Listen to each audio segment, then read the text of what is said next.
is up, Evil Dead fans? In this video, I'm going to talk about the Evil Dead 1 Necronomicon and how I turned this stone sculpture into a stone mold so you can make latex covers or rubber covers, things like that. We're going to talk about that. I'm going to show you the process. There's one thing I am forgetting. It's in the truck. Let me go get it. I'll be right back.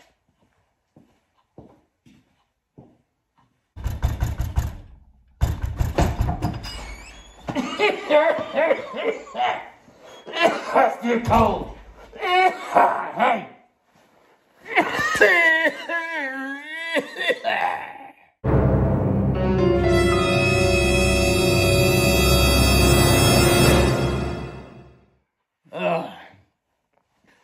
I don't know if you're in here right now, but the one thing I had on top of this, because I think you've been doing some cosplay things, which is against the Homeowners Association. Here's my documentation right here. And if I don't mind if I do, I'm gonna have myself a brew.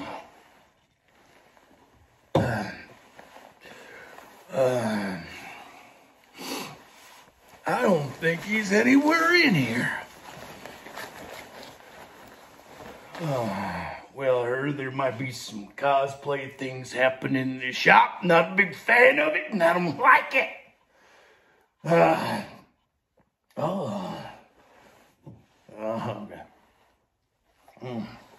Yeah, that definitely does it. Per 481 of the Homeowners Association, which Wilbur, is in charge of. No cosplay activities can happen anywhere in this neighborhood. The one thing that oh my gosh damn. Oh, taped up nip just because it's a little cold outside, acting up a little bit.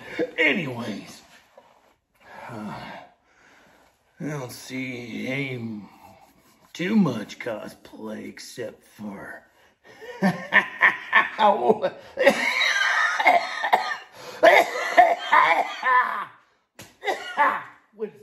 that?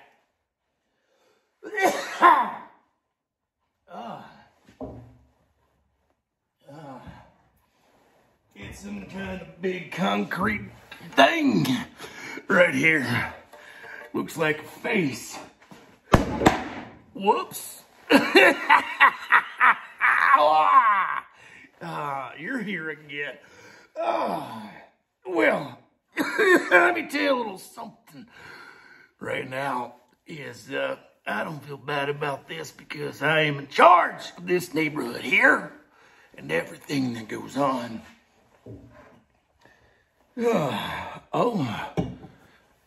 It doesn't look like it's broken enough. Maybe I should pick it up gently.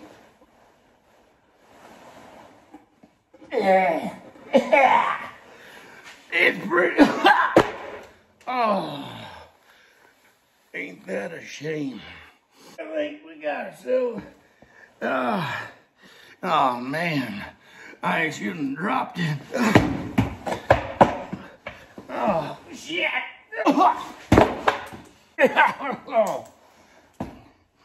Good as new, nothing wrong with it. And I'm sure that some bitch, she's gonna talk about the details of this.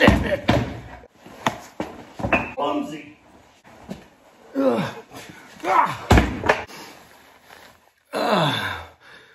Oh, wait.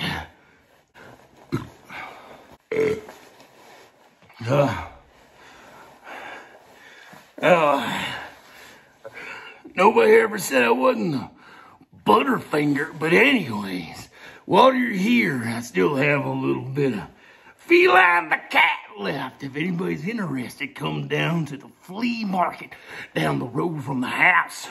I'll be the one with the cat. I think he's coming. I better hide.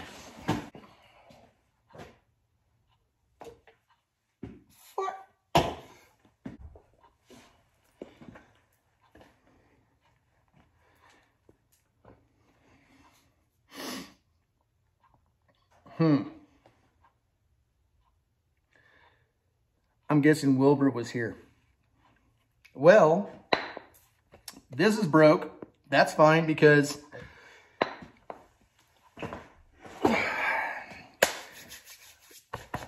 that's not the stone mold. Here it is. Here is the real, why is the hat not down?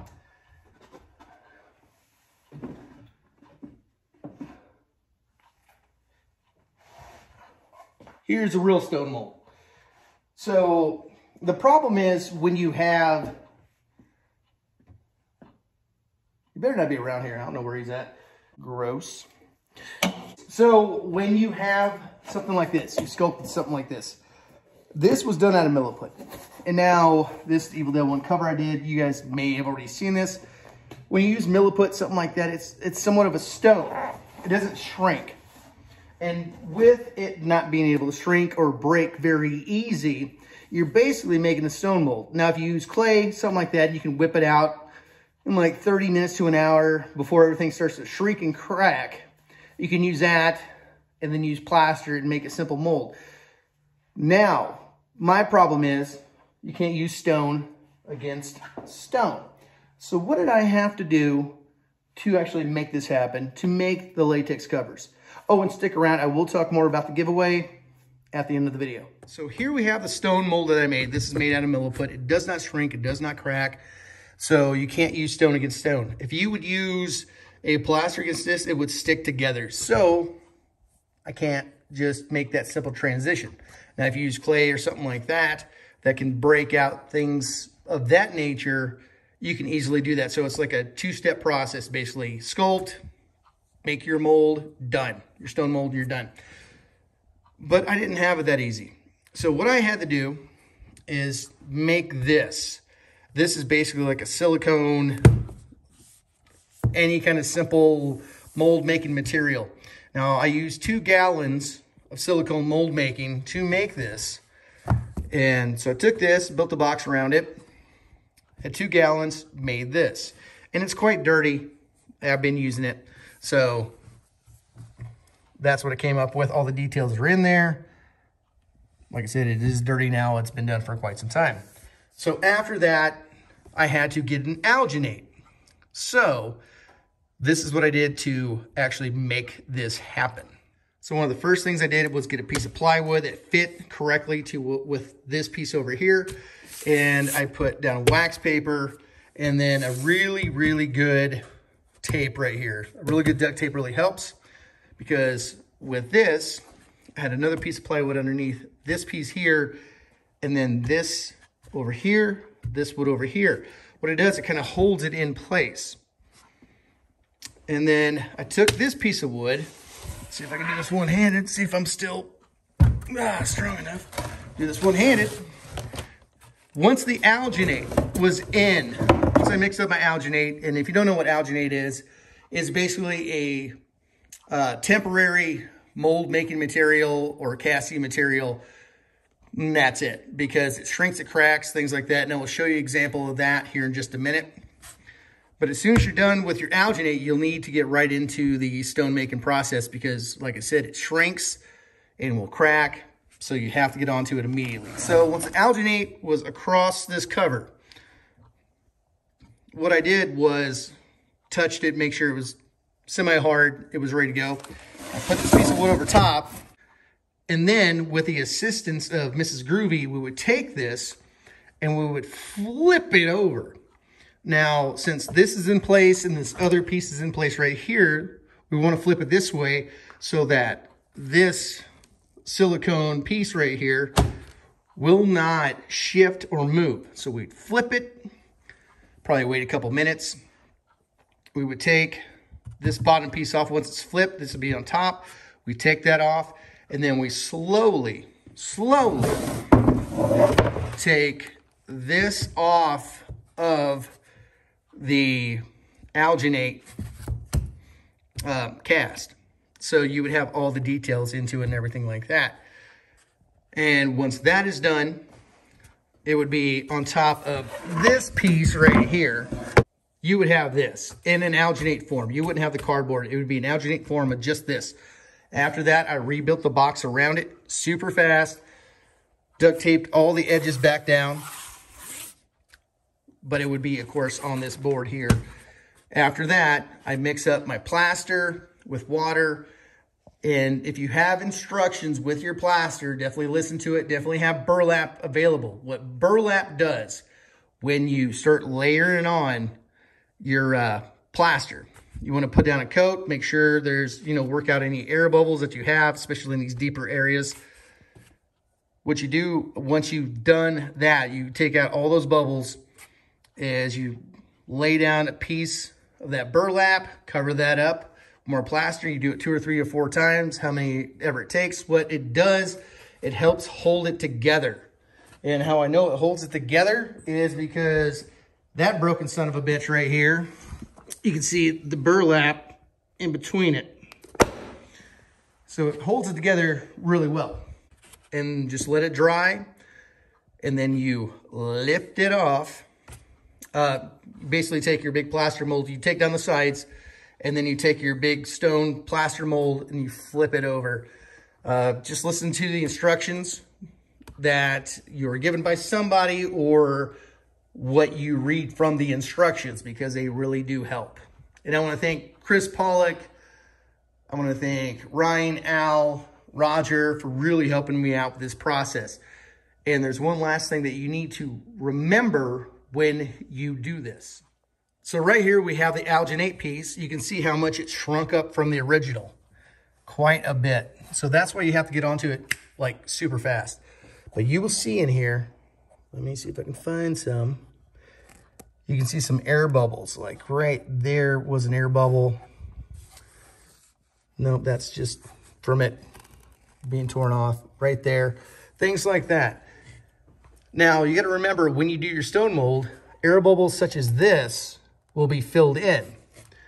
And your biggest thing is all the fine details of the major parts. When it came to the major parts of this, it's the face. That's the big major part. Anything else is easy to fill in. You can use milliput to fill things in on your stone mold, of course. And not your alginate, but your stone mold. You can use milliput. You can use more of the plaster to fill it in. But I want to show you how much this shrinks up. And this is the original alginate piece for this second go around. Now let's go over the final stone mold and things you got to remember after it's done. So now you're at your final stone mold. You got to remember with your alginate piece, remember those air bubbles that you had in there and they were pushed in? Well, they'd be pushed out on this. You have to go through everything and chip those off. And it's not really hard to do. You can basically just grab any kind of tool, pocket knife, or any kind of scraping tool and pop those off. And if there's any kind of fill-ins, you need to add the fill-ins. Like right here, you can see a little bit of yellow. That's milliput because that was too far out. But basically, you want your final result to have all the major details. You can fill in little air bubbles here and there. You can pop the old ones out. Let's go over and look and see what we have. You can see, especially right here, you see a lot of little bitty holes. A lot of those weren't there from the other one. I decided not to fill those in because it will actually give it a really cool effect on those edge pieces on the inside of the cover. So it actually make it a little more grody. My biggest thing was the inside of the mouth, the nose, the eyes, things like that. So I went through and popped all the big ones out. Anything that would really mess up the look. There was an outside air bubble here. So when I do this, it'll have like a little wart, which I think is kind of cool. There was another like few air bubbles here that was on the alginate piece. So I was able to look at that and compare. And also, since I have this, I can compare this to make sure, oh, I think something's messed up here. I'm gonna double check over here. And I have the alginate piece to double check that. What is nice at the end of the day is once this gets burned out, because stone molds get burned out, you can only do so many things because you gotta remember a lot of times the product you're using, whether it's latex, certain kind of latexes, or if you use rubber or resins or whatnot, some of those products get hot and will burn these out super fast. But what's nice is I still have this, and I still have the original sculpt. So in all honesty, I could do this as long as I really want to and make as many covers as I really want to. This is just an old piece if you're just looking at that. So that's gonna last literally for a long time because nothing's gonna be put in here other than alginate. Alginate doesn't get hot. You can use your hand. You can, you know, basically mold your hand with alginate. So this literally will last forever as long as I put it in, you know, and store it in good places. This at some point will get burned out. I will have to do this process again. But at the end of the day, I'm very happy with everything. And, you know, I'm excited about it. So let's talk about the giveaway. So what's with this giveaway? So what it is for the 1,000 subscribers, it's a latex cover of the Evil Dead 1 Necronomicon. It will be fully painted. Everything's going to be free. You don't have to pay for shipping. It does not matter. What's going to happen is when I announce that to happen, it will be a video on YouTube. It will be basically a scavenger hunt to where I'm going to have like 5 to 10 questions you have to answer to win. And whoever's the first person in the video that I'm going to make for that in the comments, whoever answers first wins. So you'll have a full Evil Dead 1 cover, this, you know, stone mold, you know, in latex, fully painted. You can put it into a book. I got a guy, Al Biardi, he puts them in the books. You can have him do that and talk to him about that. He will charge you for his cost and his stuff, but the cover would be free. It's going to save you some money that way. Or you can take it, frame it up, do whatever you want with it. So stay tuned for that video. It's coming very, very soon. I have to clean up this damn mess and get rid of that stinky shit that Wilbur left here. Doesn't smell too good. Anywho, with that being said, I got to get some brooms because I don't have any left here. I, you know, broke mine in a fit of rage, I guess you would say. Anywho, let me go do that. Until next time. You guys stay groovy.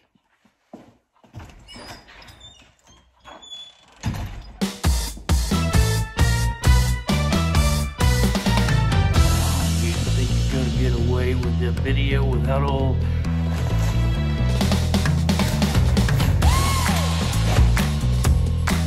Well, we're not doing his fancy dance, did you?